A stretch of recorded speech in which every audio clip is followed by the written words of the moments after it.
Howdy, Ags. Welcome to Aggie Growth Hacks, the podcast sponsored by the McFerrin Center for Entrepreneurship at Texas A&M, where we help entrepreneurs improve their business, connect with other Aggie entrepreneurs, and support one another.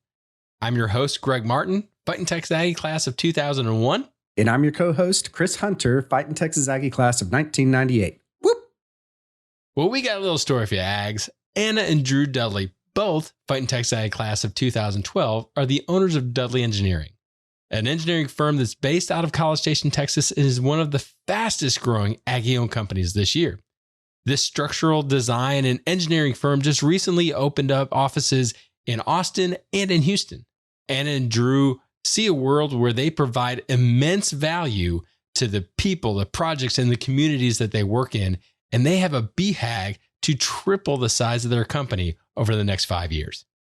So pass it back and listen up to Anna and Drew as they share some good bull. Welcome back, Ags. We've got a super special episode for you today. Anna and Drew Dudley, two of my favorite entrepreneurs, two of my favorite engineers, without a doubt, are joining us today. They are the president and vice president of Dudley Engineering. And like I said, I've known Drew and Anna for probably 3 or 4 years.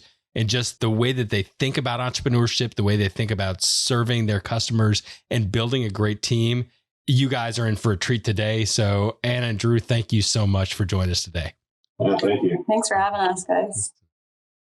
Well, y'all have got a really super special story that you're a husband and wife working together in an engineering firm that you own, but you also have the pleasure of raising your family here in Aggieland. But we're not students any longer. What do y'all miss about being? Did you know each other as students?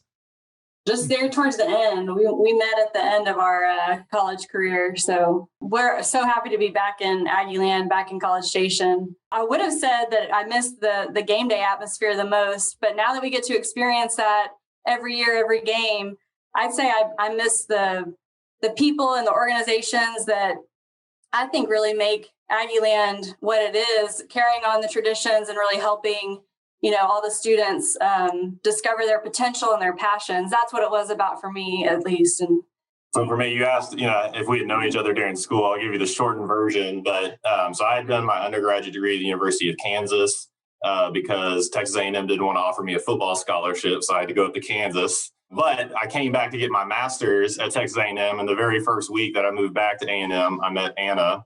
And then I think we were engaged 7 to 8 months later. It was pretty quick into that process. That's awesome. And in terms of what I miss as being a student at A&M, so I wasn't a conventional student. So I was a master's student, plus I was working 16 to 20 hours a week for a civil engineering firm, Schultz Engineering, here in town. So I didn't do a lot of the student activities as a student, but I do teach at Texas A&M now. I teach 3 courses. So I've got 3 coming up in the fall. And so I'm around the students. I get to feel that energy with them, and I do enjoy it. I love teaching up there.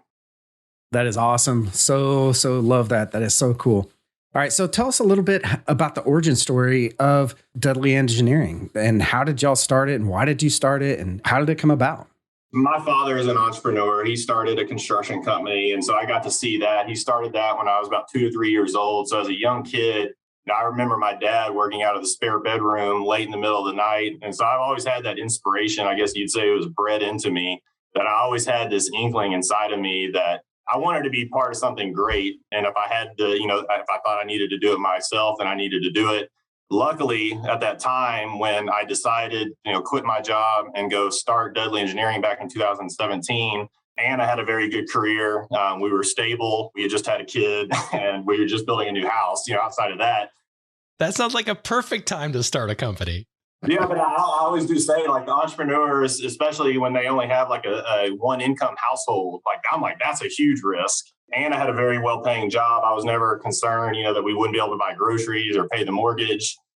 So it did offset that risk. But the main motivation for it was I wanted a lot of opportunity. I saw kind of in our industry that I just didn't like the opportunity laid out for me at some of the more established companies. Thought I had a few ideas on how we could do things better. Even though Anna didn't officially get involved into the company until about 2 years in, obviously she was involved from day one, because you don't make a decision like that and you don't go anywhere unless you have the full support of your spouse. So that's kind of the origination story. The first 6 months, I think I worked out of a spare bedroom in our house by myself. And I did, I'm an introvert, but I found myself, I would call people in the middle of the day just to talk to them. Because even me in isolation, I couldn't handle it. Can you believe that, Greg? That he's No, I'm sorry, man. I gotta stop that. That's no. Yeah, I'm a what do they call it? A well practiced introvert. I can go to a party and socialize, but I leave and I need to go home and go to sleep because I'm toast afterwards. Yeah, so first 6 months by myself. I think we hired the first employee at about that 7-8 month mark, and at that point is when I moved operations down to College Station. We had started out in the Houston area. Moved it down to College Station, and then just been building since then. And then I'll let Anna pick up in 2020 when she came on board. That's where all the big stuff started happening. The stars kind of aligned. And if you had asked me in, July of 2019, if I would ever work with Drew, I would have said no way. I mean, we would butt heads too much. We're both very headstrong people.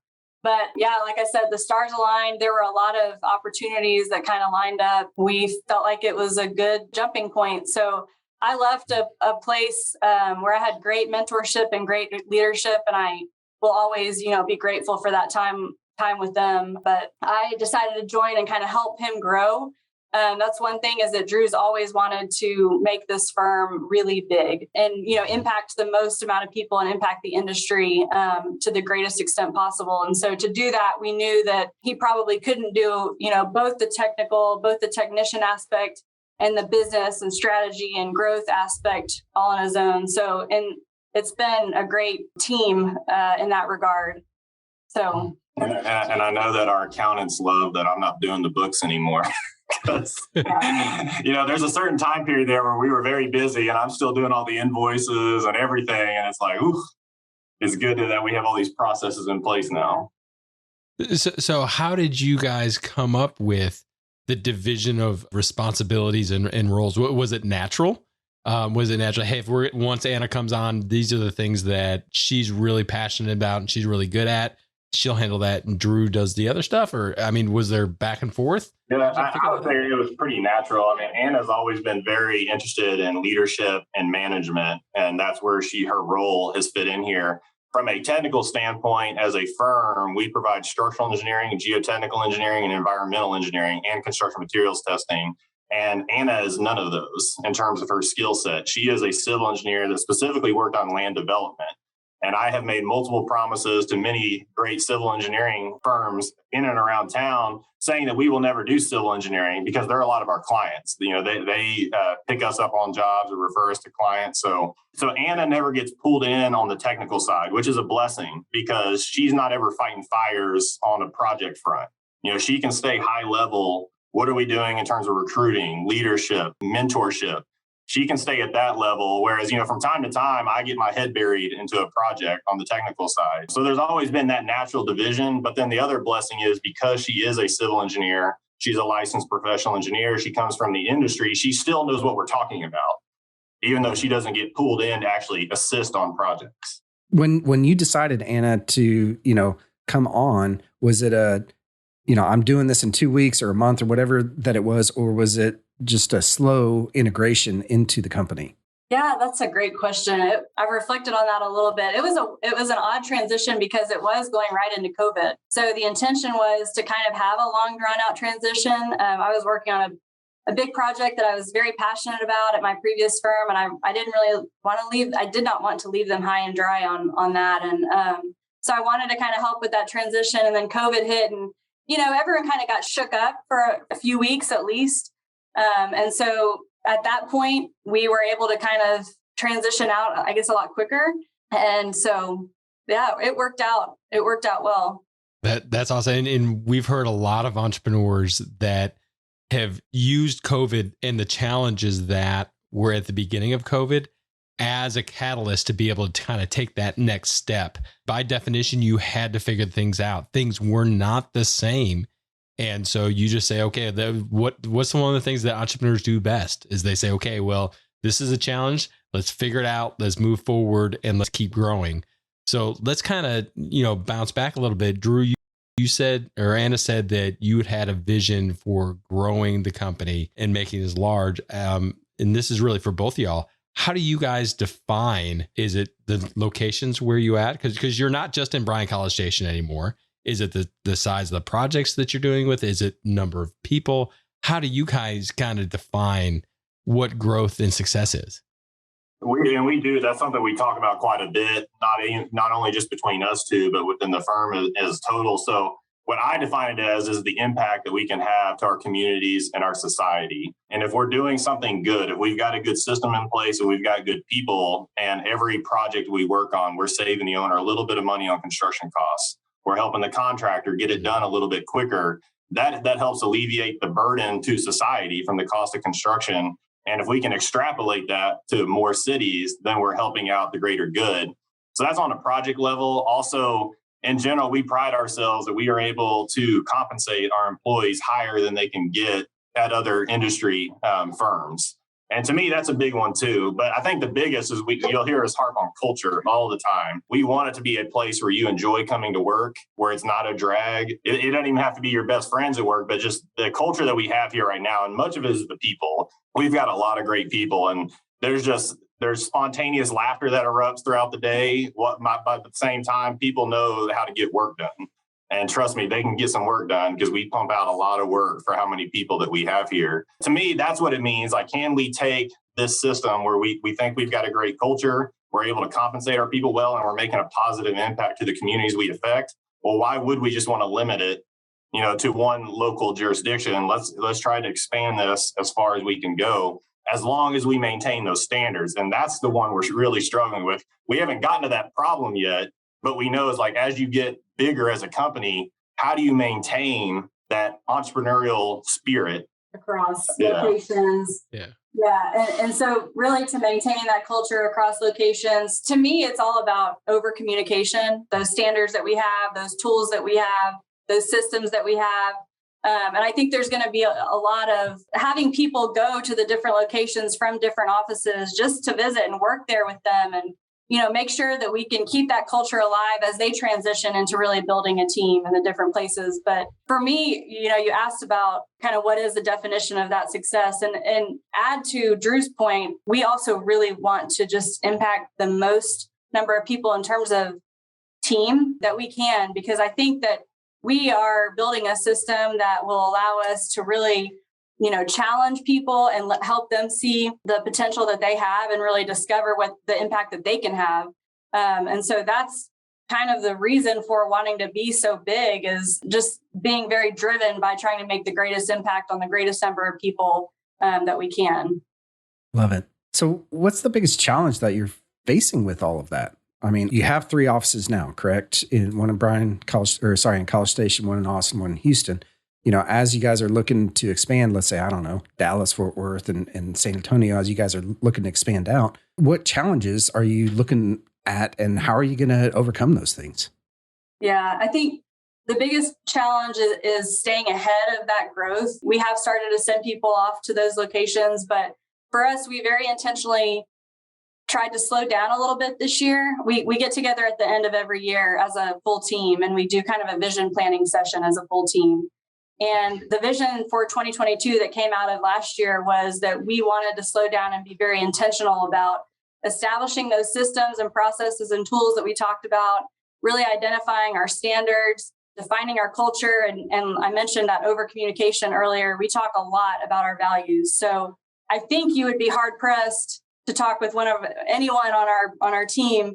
If you ask them what our values are, they're going to know, because we talk about those values weekly, if not daily. So they hear about them all the time. But I think that is the biggest challenge, is that growth and over communicating everything that we're trying to do, so people really stay on the same page with that. And you said like Dallas. So Dallas is definitely on our list. We already do a lot of projects up in Dallas, but for us, it's all about the people. So first, we have to identify a person that can be the leader for that Dallas group. So we've got those people in Austin. We've got those people in Houston. Both Austin and Houston, for the most part, those people have already worked with us for 2 to 3 years. So they understand our culture, our system. And now, with our assistance, but it's really upon them. Can you keep that same culture into the Austin office, the Houston office? And we want to do the same in Dallas. But yeah, it's all about finding the right people. So far, Houston and Austin have both been employees working for us.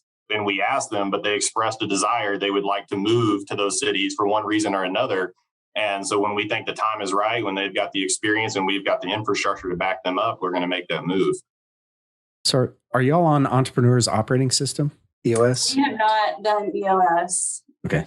I'm familiar with it, but we have not done EOS yet. Well, definitely that's something that we talk about with a lot of the entrepreneurs on Aggie Growth Hacks. And I mean, you guys are just poised for so much growth. That's going to take your ability and your culture that you have and just explode it. What are y'all's values? Can you share those with us? Yeah, definitely. We've got 4 values. One of them is exceptional communication.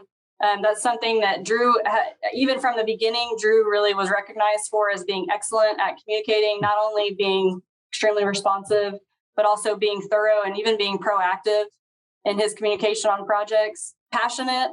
This guy right here is incredibly passionate, and you see that throughout the entire team as well. Just very passionate about structural engineering, about geotechnical engineering, whatever it is that they do. You want to take the other 2? Yeah. So the third one is pro team. And all these values, we start to stay local and then we go more global with it. So locally, pro team is on your project team.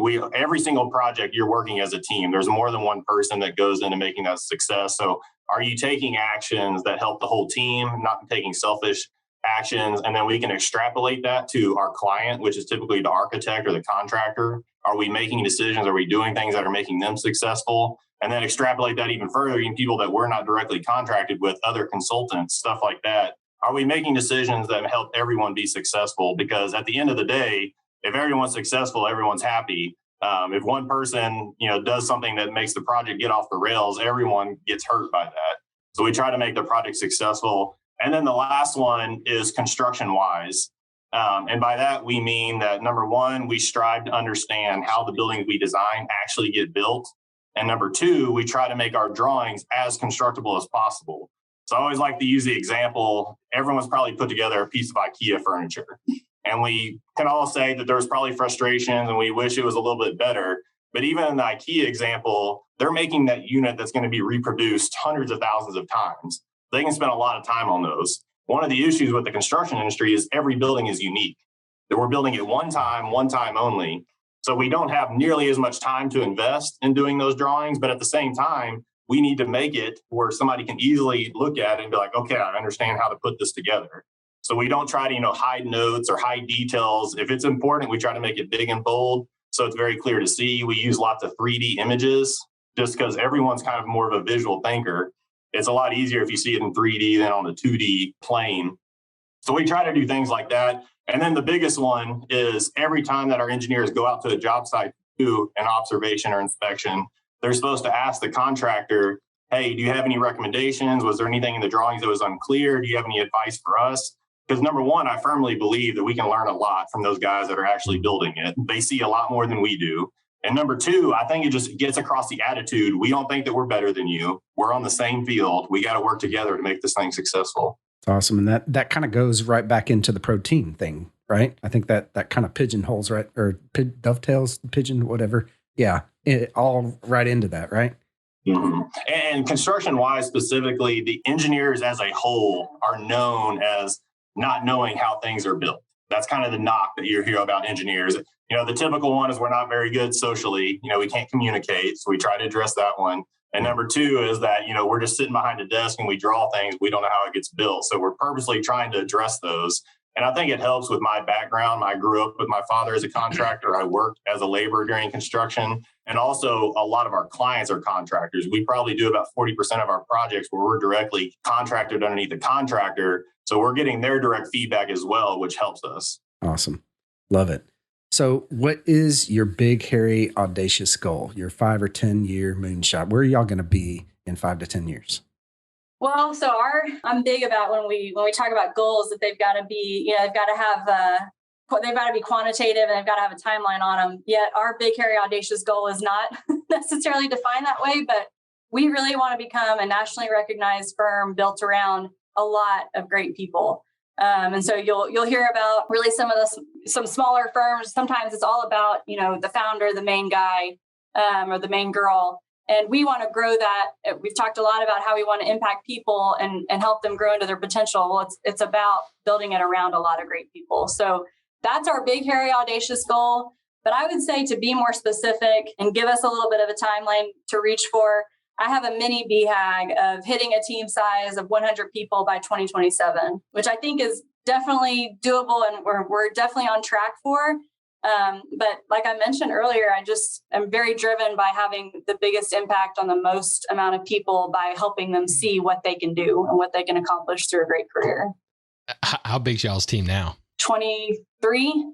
So do you see that expansion through just hiring more people in the places that you are? We talked about geographically finding the right person in doing that, but you're not going to go into civil engineering, but is there another field that you're going to be going into, or is this all organic growth? Just trying to understand where y'all see There's definitely nothing on the horizon that we're looking at another service line in terms of adding. Right now, we feel like we've got a good combination to go after. It's probably going to be majority organic growth. We're sitting here in College Station. One of the reasons we love Bryan College Station is because we have Texas A&M here. It has a great civil engineering program. We are pulling some of the top talent when we're right here in College Station. And we have some advantages because we're here locally, because we bring them in for co-ops. They work for us during the semester, during the summer. We keep them full rotation. When they go after a master's degree, we're going to assist with paying for that master's degree. It helps them, obviously, because not only are they getting that financial assistance, but they're also getting real world experience, which helps tie what they're learning on the theoretical. So how is it actually applied? And obviously it helps us, because if you're a college student and you're willing to work 16 to 20 hours during the semester while getting your degree, you're passionate. Like I can check that off the box. I know you are, because that's not easy. It is not an easy task to do. I did it myself, and it's a struggle. So yeah, it works out really great for us with that program. That is awesome. Well, thank you so much for sharing your background, your vision, where you're going to go. We cannot wait to see y'all as you continue to grow and continue to hit your mini BHAG and your big BHAG. So now we're going to roll right into the Aggie Growth Hacks lightning round. One rule, really simple, 30 seconds or less. Maybe we'll give each one of you 30 seconds in order to have a little bit of grace. But Anna and Drew, what is y'all's favorite hacks? This could be a business hack, a personal hack, a time hack, a productivity hack. What can we learn from y'all? I'd say personal compartmentalizing has been key. And I will say that having a toddler helps you compartmentalize real fast, because you can't go home and be worried about work when you got a madman running around. But I'm referencing our 2-year-old son, Mac, is a wild one right now. Not the other wild man. Not the other wild man. That one too, but no. But yeah, compartmentalizing and really allowing yourself to, disconnect, focus on family when you're at home. And then when you come to the office, regardless of what's going on, at home, it's business and it's working towards those goals. I would say mine is similar. That is one thing that I've had to learn, especially, COVID era remote work. I've gotten to a good spot where I'll get up early in the morning and work, but when I leave work around 6 or 6:30, I'm done for the day. It's out of my mind. I'm not thinking about it. I'm concentrated on my family, my friends, what we're doing at home. And that's really been, because to me, I need that time to shut that off in my head and recharge for the next day. So this is a follow-up question to that. This is not on the lightning round. Does it work with y'all's dynamic? Do you both leave everything at work? Yeah, we'd be lying if we said we didn't talk about work at home. But a lot of times it is just, there's so much going on with the kids that, we really are just focused on them. But well, Anna's purposely, she's adamant. We have lunch every Wednesday, just us two, because we don't get an opportunity to talk with one another. Because the next question that comes up is, how's it like working with your spouse? It's like, well, I don't really see her that much, because we're both going in a million miles in other directions. So we have to specifically set time to talk about business stuff, because usually when we're at home at the dinner table, we're talking about, what did our daughter do at school that day? Our son has water day tomorrow. You need to make sure you take his backpack with the extra change of clothes, normal stuff. And then we've got to set aside special time to talk about business stuff. Love it. Okay, next lightning round question. What is the favorite advice you've ever been given, and bonus points on how you applied it? Oh, Yeah, so mine is, and this is earth shattering for most engineers, but best advice has been for me to take the risk. And that wasn't just take the risk with, jumping and working with Drew. We've taken a lot of risks in the business too. And they've paid off dividends so far, and they'll continue to. But that was a tough lesson for me to wrap my mind around. But really, he was the one giving that advice. So yeah, and mine's kind of similar. The old adage that don't be afraid to fail is difficult as a structural engineer, because that's what I specialize in, structural engineering, because failure in our case, in a lot of cases, could mean somebody loses their life, a building collapses, something like that. So you have to be careful when you talk about don't be afraid of failure, because there are certain limits that we can't do. But engineers do tend to be too risk averse in most cases. We've got to trust the technology, the technical prowess that we're taught and that we learn, and lean into that. And I think that that's something that has fared us well. We still are very conscientious of, what we're doing is to protect the life and safety of the public. But you don't need to add safety factors on top of safety factors, because we still have to make it economical for people to live and build different buildings. What's y'all's superpowers? Hang on, wait a second. I want you to tell each other what their superpower is. What her superpower is? We always say that we make a good team. I am much more prone to taking a risk and jumping into something. And I'm optimistic to a fault. I see an opportunity and I only look at it as these are the amazing things that we're going to go after. And so Anna, this is where it causes a lot of our disagreement, because she will say, hold on, Drew, slow down a little bit. Have you thought about this, this, and this? And at the beginning, I get upset. I'm like, why are you're trotting on my happiness. This is going to work. But at the same time, you've got to talk through what can go wrong. So to me, that is her superpower for me, because otherwise I jump headlong into stuff. And usually I'll find a way to make it work, but not without extra pain points. She can help me relieve those pain points. That's her superpower. Would you agree with that, Anna? Yeah, I do. I'm surprised that you would call that a superpower, because I'm not saying that I respond favorably to it, but it is a good dynamic, because I like to be very methodical and to slow down and to plan things out, and he likes to take the risk, make the jump. So it worked out. Typically we got to talk through things and get to that point, but it's worked out. So that's true. Superpower. I would say his superpower really is the passion that he has for everything in his life, being, structural engineering, being business, being family. He is just great at everything and passionate about everything. And he will go all out to make it, whatever it is, make it the best that it can be. And so that's something I've always admired and really learned from, especially in the past couple of years with him. Awesome. So what gets y'all out of bed and excited about your business? It is the people. I think that's been my theme throughout my career, and especially now with the people that we have and the opportunity we have ahead of us is just, I want to get out of bed and keep thinking about ways to grow the people that we have, invest in them, and then add more and convince others that, this is where they need to be. If kind of what our vision and mission and values, if those resonate with them, I want them here. Yeah, again, I would echo the same thing. It is the people, but I also have to mention, so the Last Dance documentary with Michael Jordan, it really spoke to me when MJ is like, they bring up all these instances when he's like, somebody said something small comment to him, he's like, and MJ like, that made it personal. And that was his internal driver. So I am super competitive. And so like, I used to be a college athlete, don't really have that anymore. So business is competition to me. And I will find something, something is like a passing comment that somebody probably doesn't remember that they said, but I'll lock onto it. And that's my internal driver, because even as an entrepreneur, I get tired. There's times where I'm like, I'd rather just watch Netflix and sit on the couch, but I can find internal drivers, stuff like that keep me going, get the adrenaline pumping. That's something else that gets me going. Thank y'all both for making time out of your busy day to share with us a little bit more about you and your company, what makes y'all tick.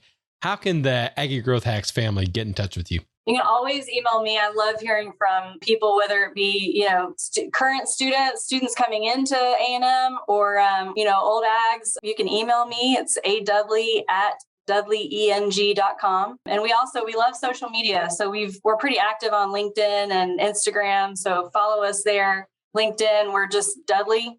And on Instagram, we're at Dudley ENG. So, and how can we support y'all? I think biggest thing is we want to hear from those Aggies that are, structural engineers, geotechnical engineers that, for whatever reason may not see the opportunity with where they are right now, or maybe they're in school and they're just really ambitious, driven, entrepreneurial minded engineers. We want to talk to you. And I think that if that resonates with you, we're a great place to start. That's so awesome.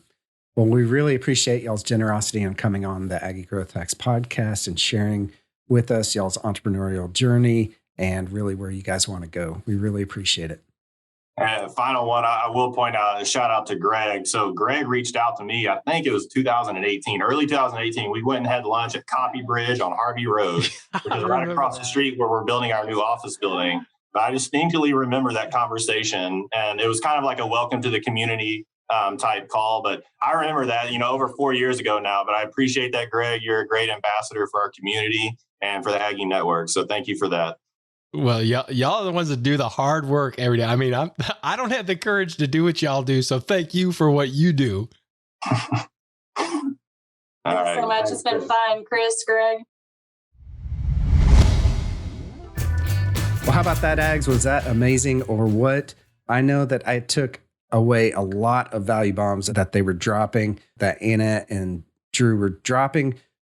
What was your favorite takeaway, Greg? I think the thing that Anna talked about, and both of them really talked about it, but Anna really said that one of the things that she does and she believes in is over communicating.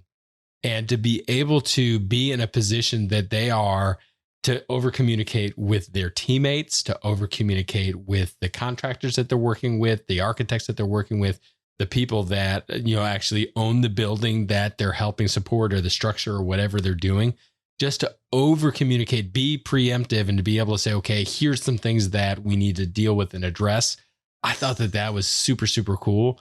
And I also found it was really cool that they said that they said every Wednesday they're going to have lunch together. And initially I thought it was just to make sure that they had, some family time to make sure that they were focusing on that. But no. They took that lunch to talk about business, to communicate business about what they were doing, because they separated their roles really well. And Anna does what she's really passionate about and really, really good about. And Drew does what he's passionate, really, really good about. So I thought that just the overall being a level of communication that they have and they set for themselves and their team was super cool. What about you, Chris? Well, and honestly, I liked how they talked about how they go out to the job site and they get feedback from the people actually working on their drawings and their plans. So I think that goes really, really well into that communication piece as well there. So I did like that. So my biggest takeaway really, and I starred this several times, is that they intentionally slowed down, or they decided to intentionally slow down the growth of the company in 2022. Right. So we're talking a super fast growing company. They started in, 2018-ish, somewhere around there, 2017, 18-ish, right? And they now have 23 employees, and we're talking engineers. So this is a pretty good sized company at this point to have 23 engineers. And, Anna said her BHAG, her mini BHAG, what is that? Her mini BHAG is to get to 100 employees, right? I think that takes a lot of courage to slow the horses down, if you will, right? Mm-hmm. And just say, okay, hang on a second. We're not going to take on absolutely everything. We're going to slow down a little bit of our growth here so that we can do things better, right? And put the processes in place and make a better company here. I think that's really cool, So that was really my biggest takeaway. And I think that you're 100% right. They're doing that so that they can have the foundation, structural engineer foundation, have the foundation of growing their company even faster. That's really, really smart. I mean, it's such a wise entrepreneur way of looking at it, where you're pushing, you want to grow and you want to achieve your BHAG, but they also realize that they need to be set in sustainable growth. Yeah. I mean, and that takes a lot of, courage to do that and to slow that growth down. I mean, when you have 23 employees to feed, right, and to pay and make that payroll, sometimes it takes a lot of courage to say, maybe we shouldn't take on that project. Well, Ags, that's going to do it for this episode of Aggie Growth Hacks. We hope that you've enjoyed it. We hope that if you're not connected with Anna and Drew, that you make sure that you do that. You know, they're very, very active on LinkedIn, Instagram, Facebook. And while you're on the interwebs, we hope that you connect with Chris and I. Connect with Aggie Growth Hacks if you haven't done so already. Make sure that you subscribe, like, and rate a comment on whatever podcast app you're listening to. And also check out aggiegrowthhacks.com, where you can listen to this episode, our previous episodes, and some of our other great content. We want to give a huge shout out to our sponsor, the McFerrin Center for Entrepreneurship at Texas A&M University. Since 1999, the McFerrin Center for Entrepreneurship has served as the hub of entrepreneurship for Texas A&M. If you're an Aggie entrepreneur or even a wantrepreneur, head on over to their website to find a program that's right for you. Just go to aggiegrowthhacks.com/McFerrin right now. Join us next time when we connect with another great Aggie entrepreneur and learn how they hack their growth. Until then, I'm Chris Hunter. And I'm Greg Martin. Thanks and gig 'em.